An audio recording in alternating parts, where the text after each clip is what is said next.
شفیق صاحب نے مرنے سے پہلے بیٹے کی منگنی بیوہ بہن سلمہ کی بیٹی سے کر دی۔ بھابھی نے سلمہ سے کہا اپنی بیٹی کو جہیز اور زیور دو گی تو میں اسے بہو بناؤں گی۔ سلمہ نے مکان بیچ کر بیٹی کو زیور اور جہیز دیا، لیکن شادی کے بعد ساس نے بہو کا سامان اور زیور چھین کر اپنی بیٹی کو جہیز میں دے دیا اور بیٹے سے بہو کو طلاق دلوا دی کہ تمہاری دوسری شادی کروں گی تو دوسری بہو جو سامان لائے گی چھوٹی بیٹی کو بیاہ دوں گی۔ اگلی صبح ماں بیٹے کے قدموں تلے سے زمین نکل گئی جب دروازے پر بیائی بیٹی لٹی ہوئی حالت میں۔ اسد اپنے کمرے میں سو رہا تھا جب اسے اچانک اپنی امی کی چیخنے کی آوازیں سنائی دیں۔ وہ ایک دم ہڑبڑا کر اٹھ بیٹھا۔ امی کی آوازیں ان کے اپنے کمرے میں سے آ رہی تھیں۔ اس نے بستر سے چھلانگ لگائی اور دوڑتے ہوئے ماں کے کمرے میں پہنچا۔ دروازہ چوپٹ کھلا تھا۔ سامنے کا منظر اس کے اوسان خطا کر گیا۔ سامنے بستر پر اس کا باپ لیٹا تھا۔ وہ نزا کے عالم میں تھے۔ ان کی موت کا وقت قریب تھا۔ ان کی اکھڑتی ہوئی سانسیں اسد کو دور سے بھی نظر آ رہی تھیں۔ اسد کی ماں اپنے شوہر کا ہاتھ تھام کر ان کے پاس ہی بستر پر بیٹھی ہوئی تھی اور زاروں کی طرح رو رہی تھی۔ شاید وہ بھی پہچان چکی تھی کہ اب ان کے شوہر کا آخری وقت آ پہنچا ہے۔ اسد لپک کر باپ کے قریب پہنچا۔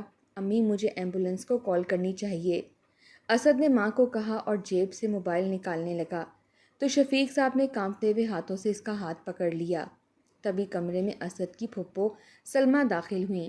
وہ کل ہی ان کے گھر آئی تھیں۔ جیسے ہی انہیں اپنے بھائی کی خراب طبیعت کا پتہ چلا وہ آ گئی تھیں۔ انہوں نے جو بھائی کی خراب حالت دیکھی تو ان کا دل دہل کر رہ گیا۔ سلمہ بہت تیزی سے آگے آئی اور شفیق صاحب کے قدموں کی جانب کھڑی ہو گئی۔ کیا ہو گیا بھائی صاحب کو؟ بھابھی یہ بول کیوں نہیں رہے؟ انہیں ہسپتال لے کر جانا چاہیے۔ آپ لوگ اس طرح بیٹھے کیوں ہیں؟ سلمہ پھپھو حواس باختہ ہو گئیں۔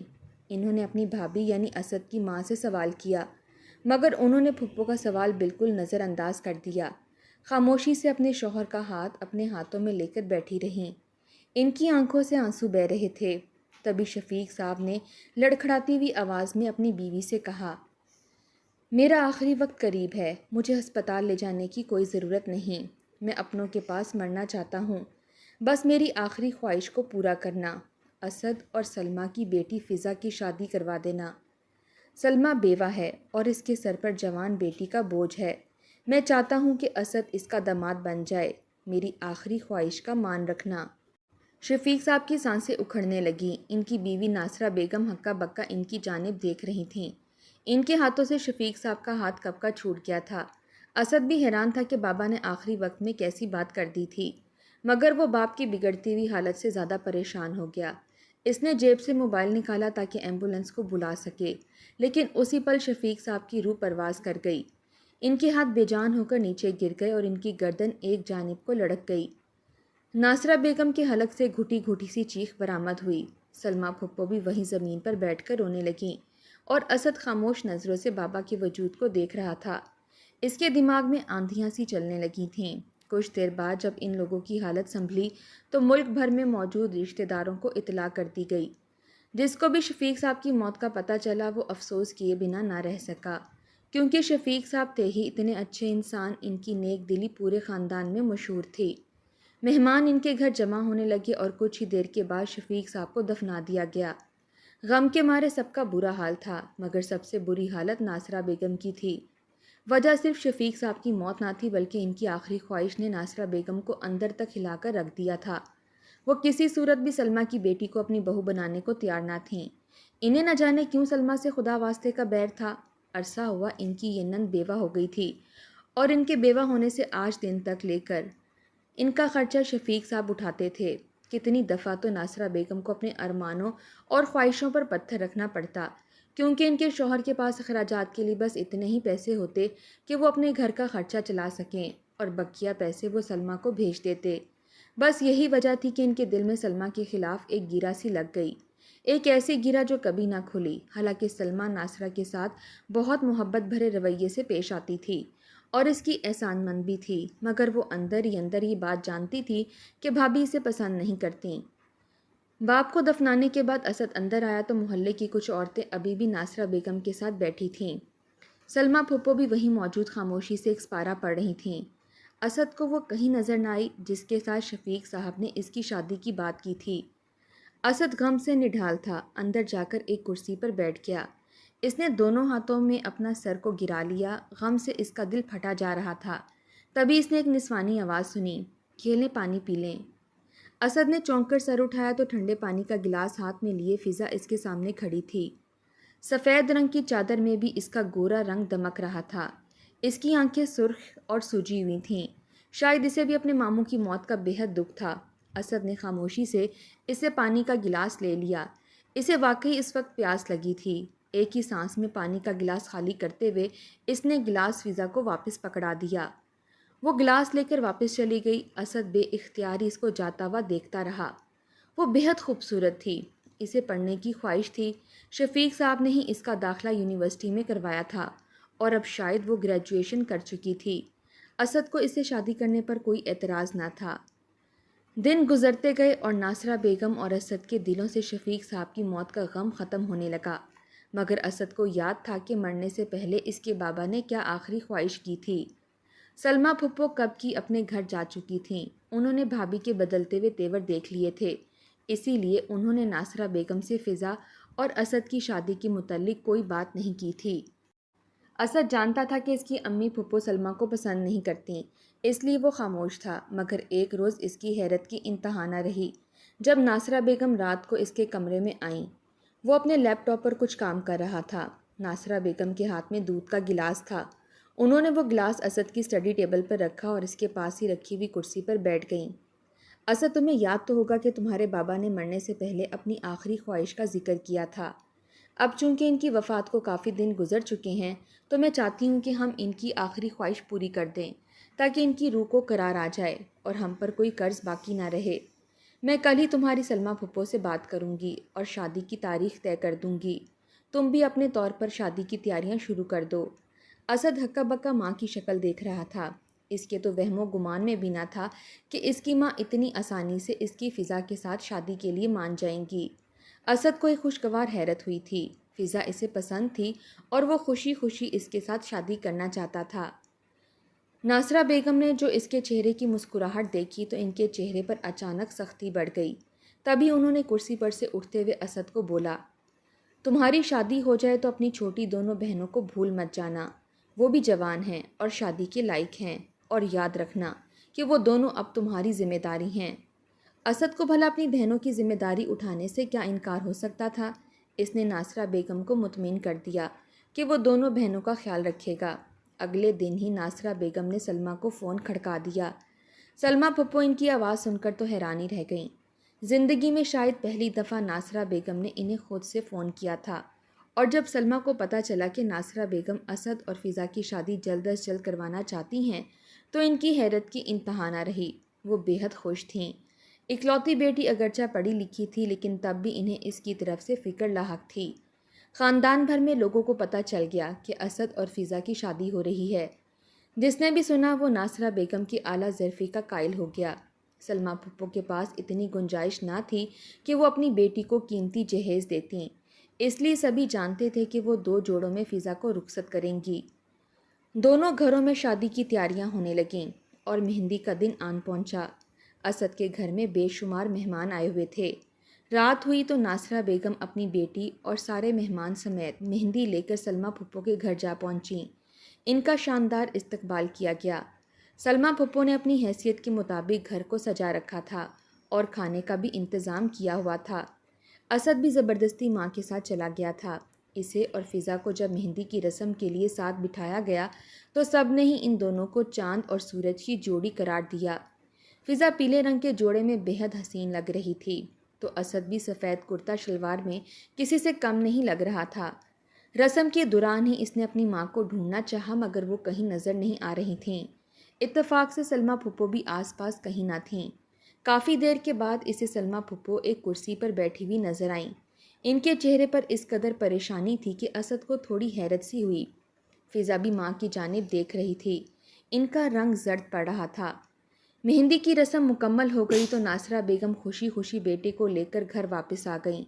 آج تو ان کی چال ہی نرالی تھی، نہ جانے انہوں نے ایسا کیا کیا تھا کہ ان کے چہرے سے خوشی پھوٹ رہی تھی، مگر خوشی صرف ان کے گھر میں تھی۔ فضا کے گھر میں تو اس وقت موت کا سا سناٹا چھایا ہوا تھا۔ ناصرہ بیگم نے آج رسم کے دوران خاموشی سے سلمیٰ کے کان میں یہ بات کہہ دی تھی کہ اگر بیٹی کو میرے گھر بیانا چاہتی ہو تو اسے قیمتی جہیز دے کر رخصت کرو، اور اگر نہیں تو وہ کل بارات لے کر نہیں آئیں گی اور خاندان بھر میں بہانہ بنا دیں گی کہ اسد نے شادی سے انکار کر دیا ہے۔ سب جانتے تھے کہ اسد کس قدر ماں کا فرما بردار ہے، وہ کبھی بھی ماں کی بات سے انکار نہیں کرتا۔ اس وقت سلمیٰ بیگم روتی ہوئی جائے نماز پر بیٹھی تھیں۔ ان کے پاس تو مہمانوں کو کھانا کھلانے کے لیے بھی پیسے نہ تھے، یہ رقم بھی انہوں نے کسی سے قرض لی تھی، مگر اب یہ اتنی بڑی مصیبت ان کے سامنے تھی۔ فضا خاموشی سے ماں کا چہرہ دیکھ رہی تھی۔ اگر یہ سب کچھ ناصرہ بیگم شادی سے پہلے کہتی تو یقیناً وہ لوگ انکار کر دیتے، مگر اب کل رخصتی تھی اور شادی سے ایک روز پہلے شادی کا ٹوٹنا ان کے لیے ایک بہت صدمے کی بات تھی۔ آخر سلمیٰ بیگم نے ایک فیصلہ کر لیا۔ انہوں نے اسی وقت ایک پراپرٹی ڈیلر کو فون کیا جو عرصہ دراز سے ان کا مکان خریدنے کے پیچھے پڑا تھا۔ سلمیٰ بیگم نے اونے پونے داموں میں مکان کو بیچ دیا۔ جو رقم پراپرٹی ڈیلر نے انہیں دی وہ ان کے مکان کی اصل قیمت سے آدھی تھی، مگر وہ اس وقت مجبور تھیں۔ انہوں نے اس رقم سے فضا کے جہیز کا بندوبست کر دیا۔ اگلے روز جب بارات آئی تو سلمیٰ بیگم نے خاموشی سے سارا جہیز بارات کے ساتھ بھیج دیا۔ ناصرہ بیگم بے حد حیران تھیں کہ سلمیٰ نے آخر جہیز کا بندوبست کس طرح کیا، مگر وہ خوش تھیں۔ اسد حیران تھا کہ آخر سلمیٰ پھپھو کے پاس اتنی رقم کیسے آئی کہ انہوں نے جہیز بھی دے دیا، مگر وہ خاموش رہا۔ آج اس کی شادی کا دن تھا، وہ سرشاری کی سی کیفیت میں تھا۔ فضا خاموشی سے رخصت ہو کر اسد کے گھر آ گئی، مگر اس کے دل میں خوشی کی ایک رمق بھی نہ تھی۔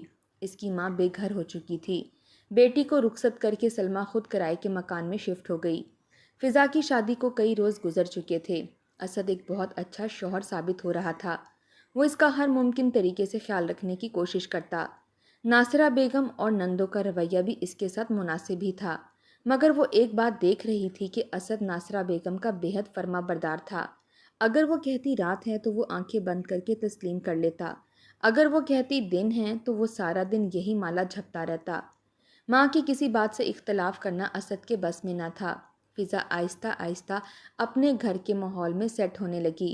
اس کے دل میں ابھی تک غم موجود تھا کہ اس کی شادی کے لیے اس کی ماں کو اپنا گھر بیچنا پڑا، مگر اس نے کوشش کی کہ وہ اس سب کو بھول جائے اور ان گھر والوں کو اپنا بنا لے۔ تبھی اس کی بڑی نند کے رشتے کی بات چیت ہونے لگی۔ جن لوگوں میں رشتہ طے ہوا تھا، فضا کو ایک نظر میں وہ ذرا لالچی سے لگے۔ للچائی ہوئی نظروں سے گھر میں موجود سامان کو دیکھ رہے تھے، جو زیادہ تر فضا کے جہیز کا تھا۔ انہوں نے شادی کی شرائط میں واضح طور پر کہا کہ انہیں لڑکی کے گھر والوں سے سونے کا سیٹ اور لمبا چوڑا جہیز چاہیے، مگر فضا تب حیران رہ گئی جب ناصرہ بیگم نے انہیں ہاں کہہ دی اور کہنے لگیں، آپ فکر مت کیجیے، بس میری بیٹی کی خوشیوں کی ضمانت دیں تو آپ جتنا جہیز مانگیں گی میں آپ کو اتنا ہی دے دوں گی۔ اسد بھی حیران تھا کہ آخر ناصرہ بیگم جہیز کا بندوبست کہاں سے کریں گی، کیونکہ اس کے پاس تو اتنی رقم ہی نہ تھی کہ وہ کچھ سامان تو دے سکتا تھا، مگر اتنا شاندار جہیز اس کے بس کی بات نہ تھی۔ بہن کی شادی سے 2 روز قبل ناصرہ بیگم نے اسد کو اپنے کمرے میں بلایا اور کہنے لگیں، فضا کو اس کی ماں کے گھر چھوڑ آؤ، بعد میں تو شادی کے ہنگامے شروع ہو جائیں گے، وہ اپنی ماں سے مل ہی نہیں سکتی۔ سلمیٰ کی طبیعت خراب ہے، وہ شادی میں شرکت نہیں کر سکتی، اسی لیے بہتر یہی ہے کہ فضا خود جا کر اس سے مل لائے۔ اسد بھلا ماں کی بات سے انکار کرنے کی جرت کیسے کر سکتا تھا، حالانکہ وہ چاہتا تھا کہ فضا دن رات اس کے ساتھ رہے۔ اس نے فضا کو جب چلنے کا کہا تو وہ خاموشی سے اسد کو دیکھ کر رہ گئی۔ نہ جانے کیوں اس کا دل کھٹک رہا تھا کہ کچھ نہ کچھ برا ہونے والا ہے۔ اسد خاموشی سے اسے سلمیٰ کے گھر چھوڑ آیا، مگر اس پر قیامت تب ٹوٹی جب اس نے گھر میں قدم رکھا۔ گھر میں کئی مزدور فضا کے جہیز کا سامان اٹھا کر باہر کھڑے ہوئے ٹرک میں رکھ رہے تھے۔ ناصرہ بیگم ان کی نگرانی کر رہی تھیں۔ اسد تو حیران ہی رہ گیا، وہ لپک کر ماں کے پاس آیا۔ امی، یہ سب آپ کیا کر رہی ہیں؟ یہ تو فضا کا سامان ہے، آپ نے تو میرا پورا کمرہ خالی کر دیا ہے، آخر یہ سامان کہاں بھجوا رہی ہیں آپ؟ اسد کے سوال پر ناصرہ بیگم نے سخت نظروں سے اسد کو گھورا اور کہنے لگیں، یہ سامان تمہاری بہن کے ہونے والے سسرال جا رہا ہے، اسے جہیز دینے کے لیے ہمارے پاس رقم نہیں، اسی لیے فضا کا سارا جہیز تمہاری بہن کو دے رہی ہوں۔ اس کا گھر بسانے کے لیے یہ بے حد ضروری ہے، اور اب بہتر یہی ہے کہ تم بھی فضا کو طلاق دے دو۔ اس لڑکی کا ہمارے گھر میں جتنا کام تھا وہ پورا ہو چکا ہے، مجھے اس کے جہیز کی ضرورت تھی تاکہ میں اپنی بیٹی کی شادی کر سکوں، اور آج میری ضرورت پوری ہو گئی ہے۔ اب تم دیر مت کرو اور اسے اس کی ماں کے گھر میں ہی طلاق بھیج دو۔ اسد کے سر پر تو گویا ساتوں آسمان ٹوٹ پڑے۔ وہ فضا سے اندر ہی اندر محبت کرنے لگا تھا۔ اس نے احتجاج کرنے کی معمولی سی کوشش کی، مگر ناصرہ بیگم کی سخت آواز نے اس کے احتجاج کا وہیں گلا گھونٹ دیا۔ اس نے بجھے دل کے ساتھ خاموشی سے فضا کو طلاق بھجوا دی۔ ماں کے گھر میں فضا جو اس کے آنے کا انتظار کر رہی تھی، جب اس کے ہاتھ میں ڈاک سے طلاق نامہ موصول ہوا تو وہ وہیں زمین پر بیٹھتی چلی گئی۔ وہ تو سوچ بھی نہ سکتی تھی کہ اسد اس کے ساتھ اس طرح کرے گا۔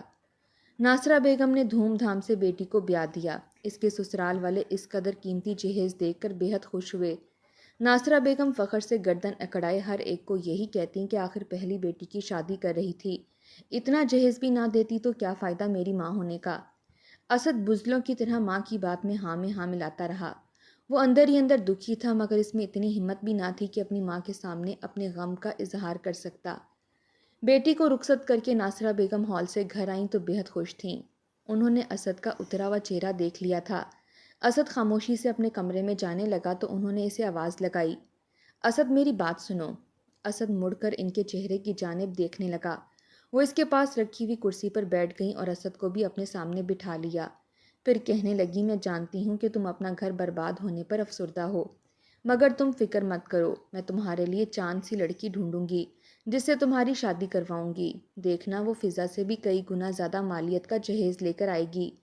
تمہارے باپ نے زندگی بھر سوائے سلمیٰ کو اور اس کی بیٹی کو پالنے کے اور کوئی کام نہیں کیا۔ میرے پاس کوئی خزانے نہیں ہیں جن سے میں تمہاری بہنوں کا بیاہ کروں۔ آج کل لڑکے والے اعلیٰ قسم کے جہیز کی ڈیمانڈ کرتے ہیں۔ جب تک تمہاری دوسری بہن کے لیے جہیز کا انتظام نہیں ہوگا وہ بھی یہیں بیٹھی رہ جائے گی۔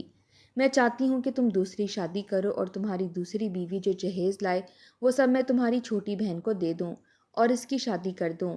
اس طرح تم اور میں اپنے فرض سے سبکدوش ہو جائیں گے۔ اس کے بعد تم جس سے چاہو گے شادی کر لینا۔ اسد ہکا بکا ماں کا چہرہ دیکھ رہا تھا۔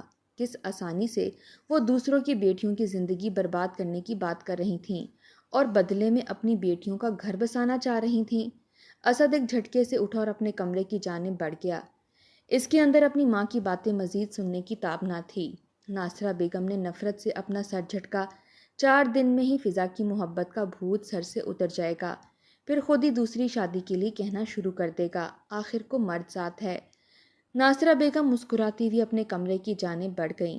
انہوں نے اسی رات ہی رشتہ کرانے والی عورت سے اسد کے رشتے کے لیے بات کر لی۔ وہ نہیں جانتی تھی کہ اگلی صبح ان کے لیے کون سی قیامت لے کر آنے والی ہے۔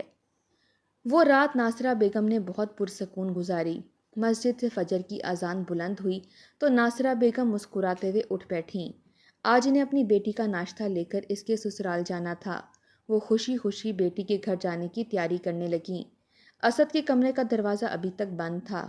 ان کی مدد کروانے کے لیے چھوٹی بیٹی موجود تھی۔ چائے کا کپ میز پر رکھتے ہوئے انہوں نے اپنی چھوٹی بیٹی کے سر پر پیار سے ہاتھ پھیرا اور کہنے لگیں، تم دیکھنا بہت جلد میں تمہاری بھی شادی ایک اچھے گھرانے میں کر دوں گی، اور جتنا جہیز میں نے الشبا کو دیا ہے اس سے 2 گنا جہیز میں تمہیں دوں گی، کیونکہ اس بار میں اسد کی شادی کسی دولت مند گھرانے میں کروں گی جو بیٹی کو زیادہ جہیز دیں۔ اسد کی چھوٹی بہن ڈٹھائی سے مسکرا دی۔ شاید ان میں کسی کے اندر بھی خوف خدا نہ تھا۔ تبھی ڈور بیل بجی۔ ناصرہ بیگم چونک اٹھی۔ اتنی صبح صبح کون آ گیا؟ انہوں نے بیٹی کو اشارہ کیا ناشتے کے برتن ٹیبل سے اٹھا لے اور خود دروازے کی جانب چل دیں۔ کوئی تھا جو دیوانہ وار بیل بجائی جا رہا تھا۔ ناصرہ بیگم بڑبڑانے لگیں، آ رہی ہوں بھائی، صبر تو کرو، صبح صبح دروازہ پیٹنا شروع کر دیا ہے۔ ڈولتے ہوئے ناصرہ بیگم دروازے کے پاس پہنچیں اور گیٹ کھول دیا۔ باہر جو منظر انہوں نے دیکھا اس نے ان کے اوسان خطا کر دیے۔ ان کے پیروں تلے سے زمین نکل گئی۔ دروازے کے عین سامنے ان کی بیٹی الشبا کھڑی تھی جس کی کل رات ہی رخصتی ہوئی تھی۔ ناصرہ بیگم نے پھٹی پھٹی آنکھوں سے اسے سر سے لے کر پیر تک دیکھا۔ وہ ایک سادہ سے لباس میں تھی جو جگہ جگہ سے پھٹا ہوا تھا۔ اس کے گال پر تھپڑ کا نشان چھپا ہوا تھا اور ہونٹ سے خون بہہ کر جم چکا تھا۔ وہ لٹی پھوٹی حالت میں آنسو بہاتے ہوئے گیٹ کے باہر کھڑی تھی۔ ناصرہ بیگم نے لپک کر اسے گلے سے لگا لیا۔ وہ بلک بلک کر رونے لگی۔ کیا ہوا میری بچی، یہ سب کس نے کیا ہے؟ تمہاری یہ حالت کیسے ہوئی؟ تم صبح صبح یہاں کیوں آئی ہو؟ ناصرہ بیگم کا دل پھٹا جا رہا تھا۔ الشبا نے بڑی مشکل سے خود پر قابو پایا اور آنسو صاف کرتے ہوئے بولی، امی یہاں سے جانے کے بعد تو سب بالکل نارمل تھا۔ میرا شوہر کمرے میں آیا اور مجھے منہ دکھائی بھی دی، مگر صبح 6 بجے کے قریب اچانک میرے شوہر نے مجھے تھپڑ مار کر اٹھایا۔ میں حیرت کے مارے اس کا چہرہ دیکھ رہی تھی۔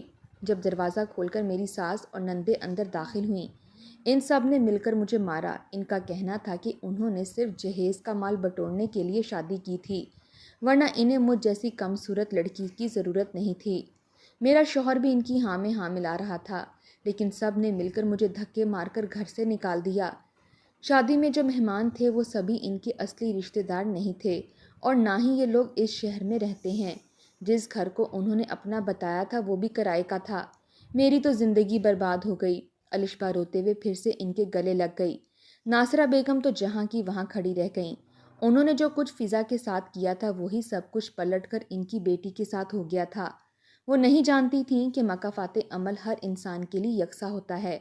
انہوں نے خود اپنے ہاتھ سے جو گڑھا فضا اور سلمیٰ کے لیے کھودا تھا، اس میں اپنی بیٹیوں سمیت جا گری تھیں، مگر اب پچھتانے کے سوا کچھ نہیں کر سکتی تھیں۔